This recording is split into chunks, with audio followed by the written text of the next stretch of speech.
It's 8:40 a.m. I just worked the last 2 hours, basically, and made $0. I'm gonna get probably petty in this video. I'm gonna try to tell this story maturely with an emphasis on proper perspective. So here's the story. And if I'm using my hands in the storytelling, you notice I don't have my wedding ring on.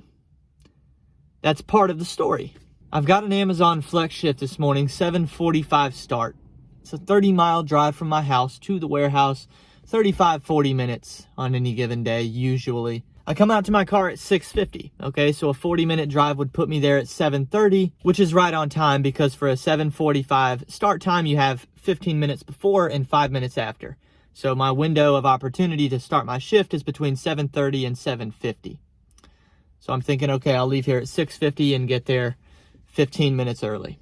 Well, I come out and all my windows, windshield, back window, all of them covered in ice. Okay, that's not typical where I live, at least. That it's not every morning that's the case. So I realized, oh crap, this is going to be a problem. This is going to cost me at least 5 minutes. My wife and I collectively own one ice scraper. It's in her car. She's already left for work, so I don't have that. So what do I use? I've got to use my fingernail inside my sleeve, right? So I'm doing like this. I'm scraping manually with my fingernail, and it only works so well. It'll take the top layer of ice off successfully. So yeah, I'm just doing what I can. I've got my car turned on running. This car, I drive an old crappy car. It does not heat up individually. Once you start driving this thing over 40 miles an hour, it starts to heat up. But it's not just going to do that independently. So scraping the top layer of ice off, I'm rotating my cuff. As I do this, all of a sudden, it doesn't take long before both sleeves are just caked in ice. So I've got to shake the ice off.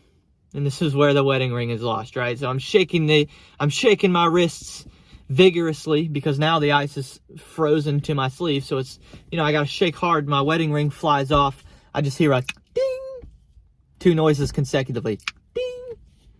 Well, my wedding ring bounces off the car and then bounces off the cement driveway and bounces somewhere.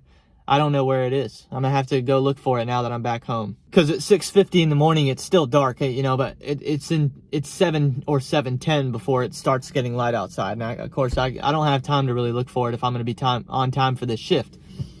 So finally, I decided, well, the only way this car is gonna heat up is I have to get it rolling. So I'm able to roll my driver window down and stick my head out and drive down the road a little bit, get the engine going. I'm having to stop every once in a while, and I take off more of the ice. So finally, I'm able to hit the interstate. I still am on time if everything goes my way, but of course it didn't. There's a wreck on the interstate heading towards Charlotte. Cost me probably another 5 minutes at least. Anyway, long story short, I'm at the warehouse, 7:53. Late by 3 minutes. In over 2 years that I've been doing this, I have been late now twice. The first time, someone in the warehouse, one of the managers, overrode it for me so that I could still do my route, okay? They went through the system, they did whatever they had to do to override it and say, no, this guy was here on time. I asked workers today to do that for me, and they refused. 3 minutes late. Okay, so I asked the first 2 workers at the same desk, they refused. So I'm like, all right, so I'm going to walk around to every single employee here until I find who's in charge and who's going to be able to do that for me. Because they're like, sorry, there's nothing we can do. I'm like, I have personal knowledge that there is something you can do. I know you can. Where's the person that will do it for me? Surely I can find one person in here with a soul. So I'm going around. Can you help me with this? Okay, no, you can't do it. Okay, who's in charge here? And they keep referring me back to the original person I'd asked. And I said, no, he's not willing to help me. Who's above him? Well, finally, I guess somebody got offended by this. Because one of the workers was like, you need to get the fuck out of the building. Okay? Let me take my glasses off. So do I look super threatening to you guys? I don't know. I don't feel like I give off a super threatening vibe. I'm pretty low key. But I guess Buddy was offended that he gave me an answer and then I was, trying to go above his head and continue asking, well, okay, who's above you then? And I don't think this guy's security for the building. I think he was just wanting to go above and beyond. He wanted a gold star at the end of his shift. He wanted a pat on the back. He'll probably win Employee of the Month, now that I think about it, for protecting his warehouse from me. He did a really great job. Good job. Round of applause for the employee who told me to get the fuck out. So this is where it gets a little interesting, because I didn't think about this until my drive home. But, you know, Buddy's got his chest out, feeling really good about kicking me out of the warehouse when all I was trying to do was deliver one of their routes for them. You know, unless Buddy is the highest paid Amazon warehouse worker in the country without me realizing it, I own more in Amazon stock value than this man's entire salary. I'm sure he didn't realize it. You wouldn't assume that, right? But it's true. So when he sends me home like that, feeling really good about himself, and I leave him behind at a warehouse that I partially own, technically, he's still on the clock for me, technically. So I hope Buddy feels good about that. You're doing a great job as my employee, sir. Great job. So that's how you get revenge on somebody, is you just do it the long way, right? Sometimes you do it without them even realizing it, like in this scenario.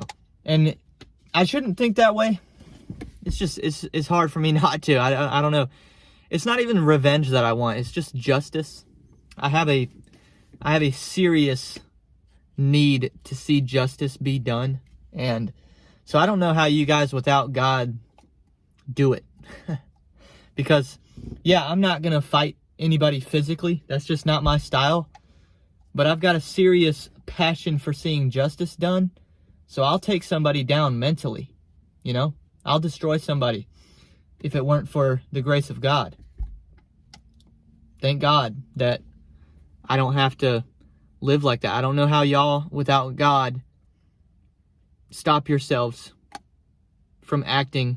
You must be better people than me. That's all I can say about that. Another thing that I don't know how people live with is a lack of accountability. Because this morning I could have blamed my being late on any of several factors, right? But I don't want to do that. Life is so much better if I take accountability. You know how pissed I'd be right now if I looked at this whole last 2 hours and decided it was other people's fault? I'd be way more pissed than I am anyway.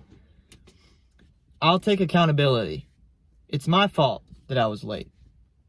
It's just so much easier to move on if you're able to do that. So that's what I'm talking about when I started the video off by talking about proper perspective. Take accountability. It's good for you. And the culture needs it. The culture needs people who take accountability. So I just wanted to share this story about this morning because it really sucks. I just drove 60 miles, probably a quarter tank of gas maybe. Really frustrated myself. Woke up early. Had to deal with the cold. All that for $0. Now it's going to show up on my Amazon Flex account as if I was no-showed or late for a shift, which might affect my ability to receive offers in the future, which will continue to suck for me. So it's not a good scenario, but I told you guys in one of the first videos I ever made for the channel, made it over a year ago, kind of an introductory video of what I wanted to accomplish on the channel. I said, you know, I want to be transparent about the micro failures. So here's one of them, because I hype up self-employment, gig work, leaving the W-2s so much. But I want to be totally fair, because on a morning like this in a W-2, I probably, you know, I'd receive a tardy maybe for being late, and then I'd stay and do my job and still earn my money for having woken up and driven to work, right? But in this scenario, I'm just completely screwed. So this is a rare case where the W-2 for one morning looks more appealing. And I want to be totally fair about that on the channel. I also, back in the day, probably would have allowed this to completely ruin my day and maybe week. It's just Tuesday. I refuse to do that anymore. It is now 8:50 in the morning as I've been recording this. And I still have the rest of this entire day to take and make mine. and I'm going to. I refuse to allow my employee of the month over there to ruin my day. So, I hope you guys enjoyed the video. Hope it's been a better morning for all of y'all. So, I will see you next time on Welty. Now, I've got to find this wedding ring somewhere. I mean, I don't know. My driveway slopes, so it could have like rolled down. Imagine it rolled into this hole. I don't know. Any number of things could have happened. Wish me luck.